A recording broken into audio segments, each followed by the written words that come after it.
Do you feel better every time you're on a protocol, but as soon as you stop your supplements or diet restrictions, your symptoms come back? Or have you done a SIBO protocol, parasite protocol, or candida protocol multiple times only to find that your retesting shows that you still have that problem? Or do you feel like you've tried everything to heal your body and yet you still haven't achieved your goal of getting free of your most plaguing symptoms?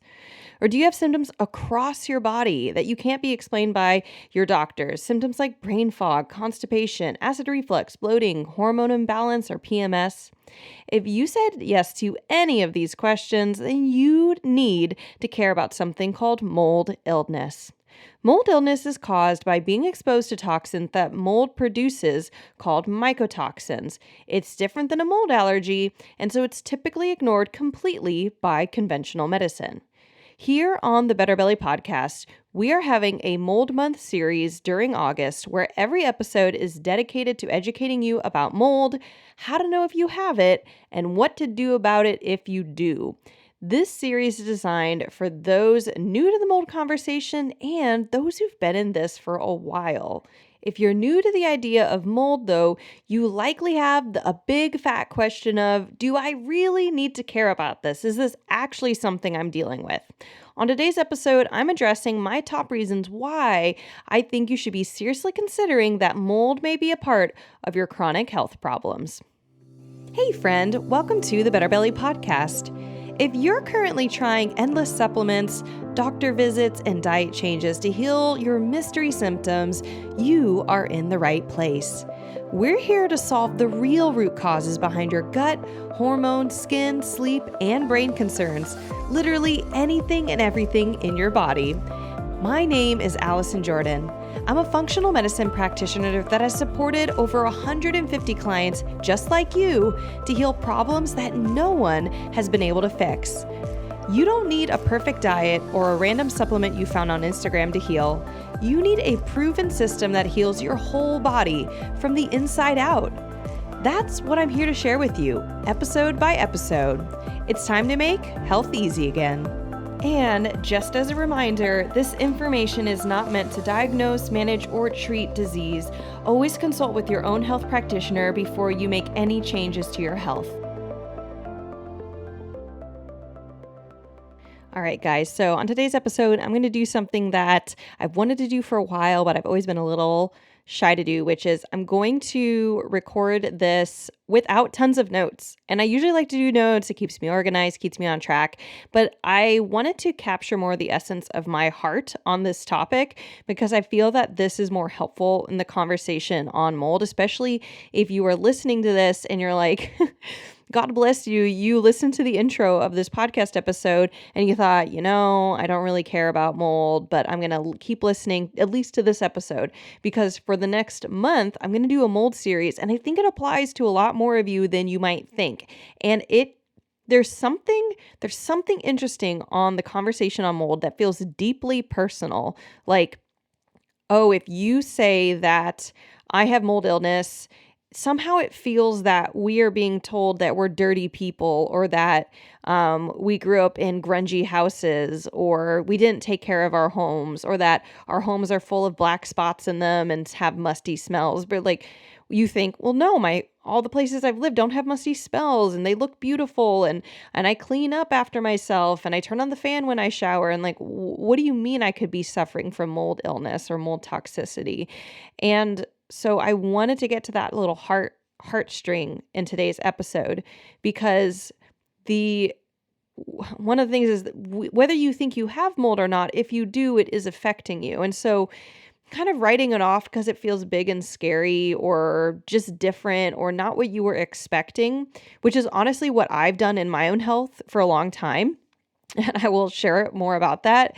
But when that is a motivating emotion, it causes you to stop thinking about it or to not even consider it, which can then make you still be affected by it, right? If it's affecting you, whether you acknowledge it or not, it is affecting you. And the awareness or the knowing of it is what empowers you, even if you know it's not affecting you. That can be super relieving too. Of course, you still want to know if mold's not what you're dealing with, what is, which is actually what I help my clients do in the Better Belly Blueprint, is find out what are the things you are dealing with, so you don't have to fret about all the things that are not, right? I mean, how many times have you just like browse through Google for an hour trying to figure out, do I have candida? Do I have C. diff? Do I have a gluten sensitivity? Am I too stressed? Do I need to work on my vagus nerve? And at the end of that hour session, you just feel like your mind is just chaos of yelling of all the things you should be doing that you don't know which one to start with. Okay, am I speaking to you?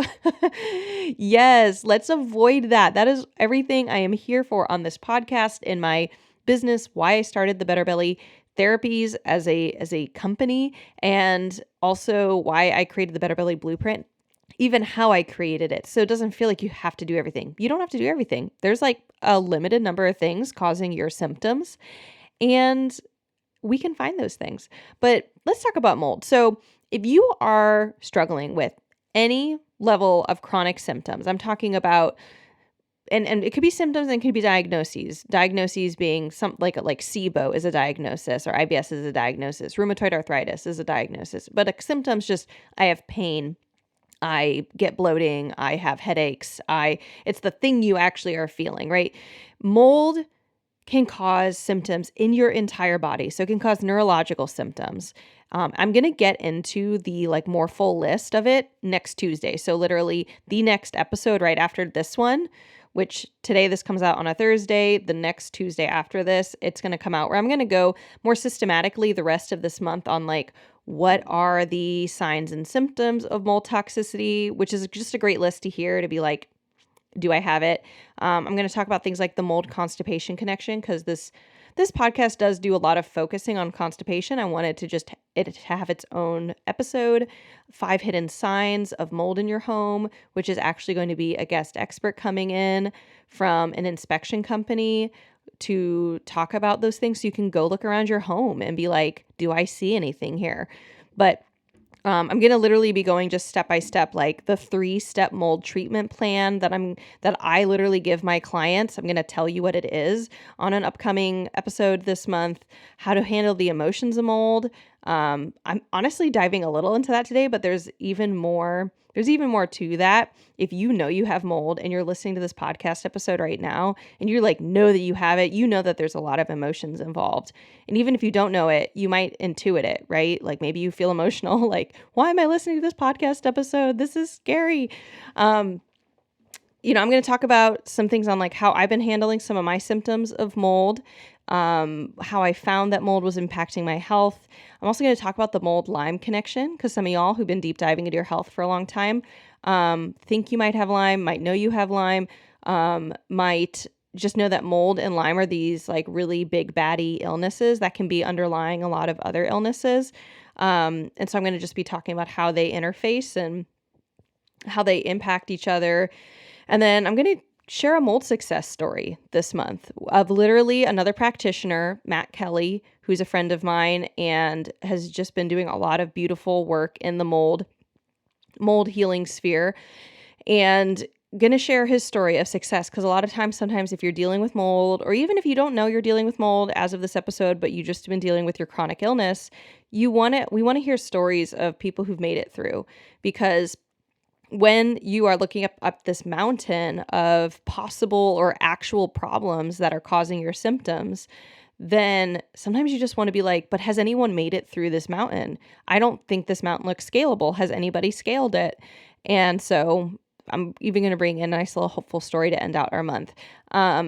But that being said, without giving like tons and tons and tons of symptoms, it can affect you neurologically. So think your brain. It can affect your memory, your mood, so think anxiety, depression, bipolar disorder, forgetfulness, ADHD, irritability, anger. It can create brain inflammation, which affects every component of your central nervous system, your sensitivity to pain, your sense of pain, hot and cold regulation in your body, which is something your brain should be doing. It might not be doing it. Your ability to sleep, or how well you sleep, fatigue, because mold can affect both your brain, but also your cells that have your mitochondria in it. So basically your little batteries of your body. So mold can be highly implicated in chronic fatigue. It can be highly implicated in acid reflux, in bloating, and constipation because it damages the myoenteric plexus of the gut lining, meaning that the muscles stop moving in the gut. It impacts your sinuses, your skin. It can give you acne, eczema, rashes. It can affect every part of you. It can be a component of causing autoimmune flares. So Hashimoto's, rheumatoid arthritis, ulcerative colitis, Crohn's disease. I didn't prepare a list. Any autoimmune condition, endometriosis, PCOS, which isn't quite autoimmune, but it is inflammation driven. And so if you have PCOS that isn't responding to a keto diet, or basically like supporting your insulin and supporting your adrenal glands, then you often are going to be looking at what are hidden sources of inflammation flaring PCOS. And it might not be mold. It could be a parasite, which I had a client, Jessica, like that, who simply had a parasite in H. pylori driving the majority of her inflammation that was causing her PCOS and her endometriosis to flare. But if there is mold, then we want to know about it. And a lot of times, if you have been somebody who has done 3 parasite cleanses and you've done 2 SIBO, you've had to get rid of SIBO twice, and you've taken antibiotics for SIBO and done herbal treatments. I will say SIBO is one of those things. SIBO and candida are both responses, something that literally mold can cause. With some practitioners think that candida overgrowths and SIBO are a protective measure your body does to try and say, well, mold really sucks. If we overgrow these other colonies, though, then it'll at least almost like it'll fight what the mold is trying to do to colonize you. Some people think it's just part of the pathological processes that mold is reducing your immune system and reducing your motility. So it's setting you up for a candida overgrowth. It's setting you up for a SIBO. And SIBO has 50% recurrence in America. So if you're getting that recurring SIBO, you want to be thinking about mold. And so again, reasons why you want to care about mold toxicity is that if it could be behind the reasons why your treatments that you've done thus far haven't worked. If you get rid of a parasite, but you have mold, you're not going to maybe you'll feel a little good while you're on the parasite cleanse, because that is getting rid of one problem. But as soon as you get off the parasite cleanse, as soon as you get off of maybe some more extreme food restrictions, all your symptoms come back. So if you've done that, where every time you get off of a protocol, you feel good on the protocol, you finish the protocol, you return to your normal diet, and you feel bad again, you want to be considering something hasn't been found. Is it possibly mold? I literally had a client come in recently. This was crazy. I had a client come in who is going to work with me as a VIP client. So, meaning I work with her one-to-one, where I determine what labs she needs and I put that together her protocols, compared to being in our Better Belly Blueprint program, where I actually teach you how to know which labs you need in video training modules. And then I also show you how to analyze your labs like a functional medicine practitioner. I give you the protocols you need based off of your results of your labs. So, but she was like literally a VIP client. So she and I were working one-to-one, and whenever I do that, I always want people to send me any labs they currently have, whether it's blood work or functional labs, whatever they have. If they want me to see it, I love seeing it. So she sent me these. She actually had a test that could show mold toxicity. It was so high. It was so high, the level of mold toxicity. And I said, who ordered this lab for you? And it was a functional doc. And I said, what did they have you do? And they had her do like 3 supplements or something. I'm like, did they tell you anything about testing your home for mold? And she's like, no. I was like, basically, if you do not get out of your home that has, or if it's not, we're not assuming your home has mold. If you have mold toxicity now, we do assume you've been exposed to it somehow. Maybe it was a workplace, maybe it was a past home. It could be places in the past. But if you have to test your current place first to know if you have a problem. I'm going to get into like more detailed on this in the episode where I talk about the 3 steps to healing from mold. So I'm going to definitely get into this. If I'm wetting your palate, that's good. I kind of want to, but I'm more so, again, I'm wanting you to understand emotionally and then a little scientifically why you should be open to the conversation on mold potentially being something affecting you, and affecting your health. But all that being said, this person had been on dozens of supplements and spent tons of money working with this functional practitioner and dealing with all these different things and been on a really annoying restricted diet and hadn't gotten better, and was, of course, discouraged from that, from the money that didn't help her, from the money she now no longer had, and from the fact that she still felt bad every single day. She had a lot of brain fog, a lot of irritability, a lot of sadness, a lot of neurological symptoms, but also bloating, constipation, acne. She's like in her 50s, just like it's all very, very difficult right now. And I said, the number one thing you need to do is test your home to verify if it's in your home.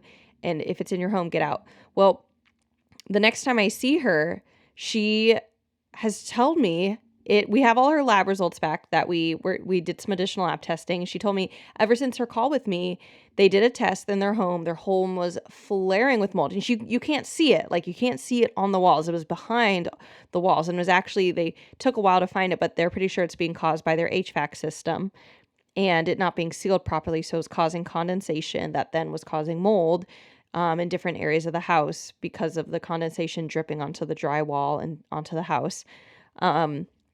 So they found the source, but they just fled their home. She's like, I took the bare minimum, and we've been living in family and friends' homes. We've been basically couch surfing.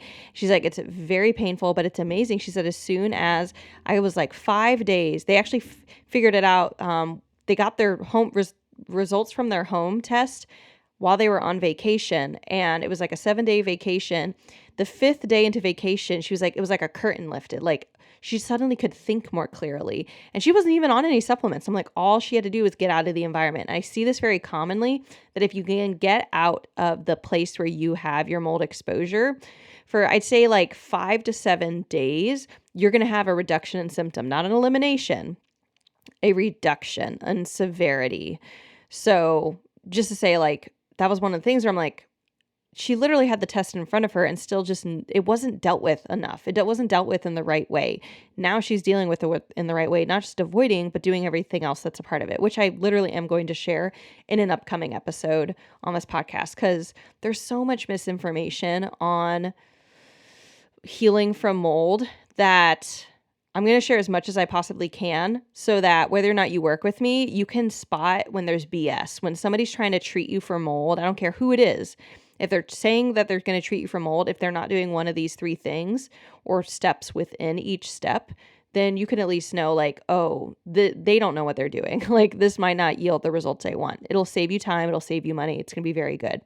So the reason why you should care about mold if you have chronic symptoms that you cannot improve, or that only improve when you're on a protocol and come back as soon as you're off it. You're going to want to care about mold if you have symptoms that vary across your body, and you're putting on creams for the eczema, and you're taking supplements for the bloating and digestive enzymes, and you're gluten-free, or you're on a low-fat diet, if you've had to treat SIBO multiple times, if you just feel like you are like a Frankenstein, like things keep falling apart off of you and you're like trying to put them back together. If you're dealing with a lot of brain fog, chronic fatigue, if you've ever told yourself, I'm just a mom, it's just because I'm a mom, it might not be mold, but it could be mold. I have so many moms who are like, oh my gosh, I've been living with all this brain fog and all this fatigue and all these body aches and pains that I thought was just because I have 3 kids and I gave birth multiple times and I don't take care of myself as much as I should, but it really was the mold. And sometimes it's not mold. Sometimes it's the parasite and the H. pylori and the low stomach acid and the gluten sensitivity. That's fine. I do help you find that. Whatever you're dealing with, I help you find it in my course, The Better Belly Blueprint. And if you do want to learn more about how that course works and what's involved and how much it costs and why it works when other things haven't, just go to betterbellytherapies.com/training or click the link in the show notes. And I have a short little training for you for free that just walks you through why why you haven't been able to heal your gut yet and what you need to do differently, and how my course helps you do that differently in the fastest and cheapest way possible. So go to betterbellytherapies.com/training if you want that, or click the link in the show notes. But basically, if you're just dealing with stuff that you just can't get a leg under, you feel like you're working so hard in your health, you work 10 times as hard as your friends on your health, and you feel 1/10 as good as they do, right? They still drink beer, and they or alcohol, maybe it's not beer, but some version of alcohol, and they go to bed late, and they do crazy things with their kids, or they eat cake and sugar, and you don't even eat sugar, whatever it is. I hear all these things where it's like, I'm working so much harder than my friends, and I don't have I don't even feel better than them. It doesn't feel fair. If you have said that, felt that, thought that before, if that resonates with you, you want to care about mold. Again, you might not have it. There can be things that are still hidden that can cause that aren't mold, but take a listen. Come join me on this journey of Mold Month series this August, and let's just dive in. And if you really want to know, is mold one of my problems? In this month, I'll teach you what tests you want to do on yourself. Again, my course will actually give you access to those at wholesale pricing, in a way that saves you so much money compared to working with a functional doctor, which is very expensive and not covered by insurance. And if you're working with a doctor who's covered by insurance, they're typically not going to be doing the right type of testing, because the testing that we do and that they should be doing isn't covered by insurance. It's like an evil loophole in the insurance, but it's true. But all that being said, I want to give you the tools, whether it's just in this podcast, I'll give you as many tools as I can, or it's in my course where I can literally help you go from knowing what tools you need to having the tools to actually feeling that freedom and healing and making health easy again, where you're not on a bajillion food restrictions and you don't take a bajillion supplements a day, where you actually feel like health is easy and normal again. If you want to be in that place, my course can help you get there. But if you're not ready yet, or you're not sure, just come listen to the podcast. Come hang out with me for the next month. Subscribe to the Better Belly podcast so you get all the notifications, and go listen to the training if you're just I just want to dip my toe in the water, see what this is about. And I will catch you guys next week, where we're going to start off with the signs and symptoms of mold toxicity. I'm just going to go through all the symptoms. You can really just lean in and listen to how many boxes do you check off as I talk through it. And then I'm also going to talk about the mold constipation connection next week, specifically. So if you are dealing with constipation, you definitely want to go and wait for that episode, because it's going to be juicy. Catch you guys next week. Hey friend, I hope you loved this episode. If you've been a fan for a while or newly loving this podcast, can you do me a favor? Drop into Apple Podcasts and leave me a review. When you leave a review, you do so much. You help me know you're listening. You can tell me what you're loving so I know what to make more of. And you help others by boosting this podcast so other people like you can find the podcast too. I mean, it's a win-win-win, right? So if you want a way to pay it forward, just go to Apple Podcasts or click the link in my show notes and leave a rating and review. And if you want some more free stuff, just head over to my free Facebook group, betterbellytherapies.com/Facebook, and you can get access to all of my free support for you, including some Facebook group exclusive stuff like my podcast episode vault, where you can search the Better Belly podcast by topic and find exactly what you need to expedite your healing. I cannot wait to see you in there. Catch you guys next week.